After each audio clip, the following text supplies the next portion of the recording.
السلام علیکم ورحمۃ اللہ وبرکاتہ۔ Welcome to Islamic minutes. آج کا ہمارا ٹاپک اس بات پر ہے کہ کیا استاد یا مدرسہ طلبہ سے خدمت لے سکتے ہیں؟ کیا جھاڑو لگوانا، پانی بھرنا یا کام کروانا استحصال ہے یا اس طالب علم کی تربیت؟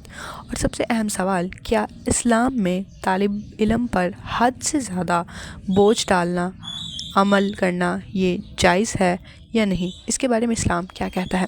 اسلام ایک تربیتی دین ہے، نہ کہ جبر اور استحصال کا نظام۔ طلبہ سے خدمت لینا کبھی اخلاقی تربیت ہوتی ہے اور کبھی ناجائز بوجھ۔ اس اصل فرق نیت، مقدار اور طریقہ میں ہوتا ہے۔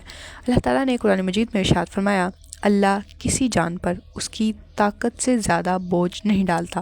یہ اصول تعلیم میں بھی لاگو ہوتا ہے، تربیت میں بھی اور ذمہ داری میں بھی۔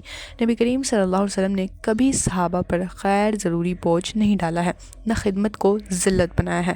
آپ صلی اللہ علیہ وسلم نے ارشاد فرمایا، آسانی پیدا کرو، سختی نہ کرو۔ علماء کے مطابق طلبہ سے خدمت لینا جائز ہے اگر کام معمولی ہو، تعلیم میں رکاوٹ نہ بنے، ذلت آمیز نہ ہو، سب کے ساتھ برابر ہو، نیت تربیت کی ہو، فائدہ اٹھانا نہ ہو۔ طلبہ سے خدمت ناجائز ہو جاتی ہے اگر وہ حد سے زیادہ کام کی ہو، تعلیم متاثر ہوتی ہو، صرف چند طلبہ پر بوجھ ڈالا جائے، باقیوں کو چھوڑ دیا جائے، ذاتی کام کروائے جائیں، تحقیر یا سزا کے طور پر، یہ سب ظلم، زیادتی اور گناہ کے زمرے میں آتا ہے۔